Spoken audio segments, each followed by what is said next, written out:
ان کی پہنچ اور ان کی عظمت اور ان کی رفت کا کون اندازہ کرے.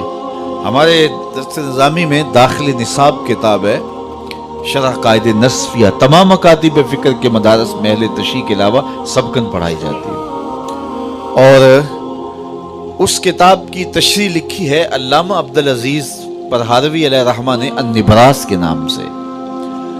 اس میں حضرت ابوالحسن رفاعی کا ایک قول پیش کیا ہے. وہ فرماتے ہیں میں نے روحانی طور پہ پرواز کی، حتیٰ صعدت فی الفوقانیات، یہاں تک کہ میں بہت اونچا چلا گیا. اور اس میں کوئی اختلاف نہیں، انسان کی روح پرواز کر سکتی ہے. ہم خواب میں کہاں سے کہاں جا پہنچتے ہیں، یہ ایک ہماری روح ہے، اور ہماری روح روحانی طور پہ بھی پرواز کر سکتی ہے. اگر میری اور آپ کی روح زنگ آلود ہو تو پھر پاک لوگوں کی روحوں سے ہم اپنی روح کو قیاس نہ کریں. جن کی روحیں مصفہ ہیں، جن کے آگے حجاب اور پردے نہیں ہیں، تو وہ پرواز کرتی ہیں. تو وہ فرماتے ہیں میں نے روحانی طور پہ پرواز کی، حتیٰ صعدت فی الفوقانیات، یہاں تک کہ بہت اونچا چلا گیا. ایک عرش آیا اسے عبور کیا، دوسرا عرش آیا اسے عبور کیا، 7 لاکھ عرش عبور کر گیا. عرش ایک نہیں ہے، عرش بہت سارے ہیں. عالم امکان اور عالم وجوب کے درمیان عرش عالم برزخ ہے. جب اللہ تعالیٰ اس دنیا پہ کوئی تجلی ڈالنا چاہتا ہے تو پہلے عرش پہ ڈالتا ہے، وہاں سے تجلیات چھن کے دنیا پہ آتی ہیں. اگر ڈائریکٹ آ جائیں تو کوئی تاب ہی نہ لا سکے. یہی بہتر ہے کہ وہ پردے میں روح پوش رہے، وہ اگر پردہ اٹھا دے تو کسے ہوش رہے. عرش ایک نہیں، عرش بہت سارے ہیں. کہتے ہیں میں 7 لاکھ عرش عبور کر گیا. آواز آئی ابوالحسن رفاعی کدھر آ رہے ہو؟ تو میں نے عرض کی مالک معراج کی شب جس عرش کی چھاتی پہ محبوب کے قدم لگے تھے، میں اس عرش کو دیکھنے کے شوق میں کشاں کشاں یہاں تک پہنچا ہوں. نہ سفر بشرط مال ہے، نہ طلب بقید سوال ہے، فقط ایک سیری ذوق کو میں بھٹک رہا ہوں کہاں کہاں. میرے دل کی خلوتیں کئی بار سج کے اجڑ گئیں، مجھے بارہا یہ گماں ہوا تم آ رہے ہو کشاں کشاں. کہا تو میں اس شوق میں یہاں تک پہنچا ہوں تو میں اس عرش کو دیکھنا چاہتا ہوں، اور میری پرواز کی غرض و غایت یہ ہے.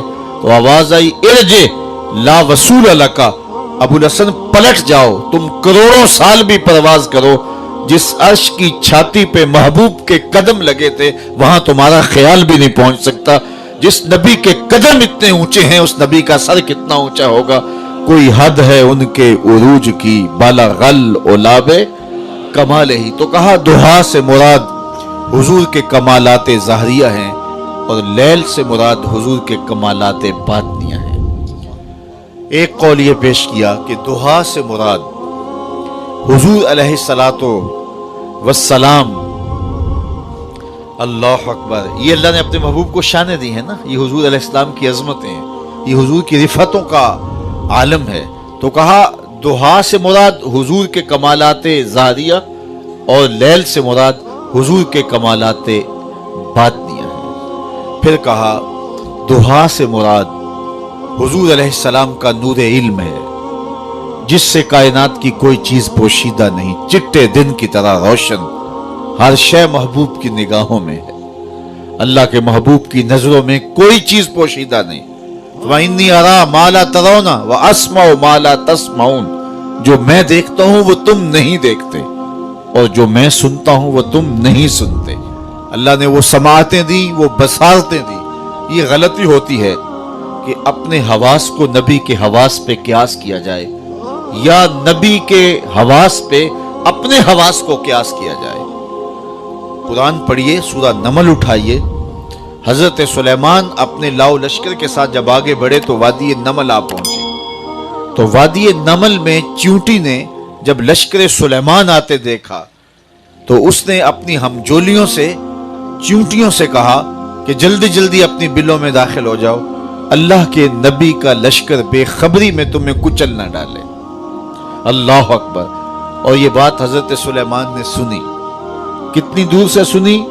3 میل یا 7 میل دور. 3 فراسخ اگر ہیں تو 9 میل بنتے ہیں. تو 9 میل سے حضرت سلیمان علیہ السلام نے 3 فراسخ سے چیونٹی کی اس بات کو سنا اور اس کے لہجے کو سمجھے. اللہ اکبر. تو نبی کی شان یہ ہوتی ہے کہ جو چیونٹی کی بولی ہے اس کو سن لیتا ہے 9 میل کے فاصلے پر۔ آپ میں سے کوئی ہے کہ جس کے کان کے پردے پر بھی چیونٹی کو رکھ دیا جائے تو اس کی کہانی سمجھ لے کہ یہ کیا بول رہی ہے؟ اللہ اکبر! یہ تیوریات کے ماہرین کہتے ہیں چیونٹی کے منہ میں زبان نہیں ہوتی۔ چیونٹی بولتی پھر کیسے، اب بات کیسے کرتی ہے؟ اس کے منہ میں زبان بھی نہیں ہوتی۔ تو اس کے منہ کے قریب باریک سے 2 ریشے ہوتے ہیں، مہین سے 2 بال ہوتے ہیں۔ جب اس نے اپنی ہمجولی کو کوئی میسج دینا ہوتا ہے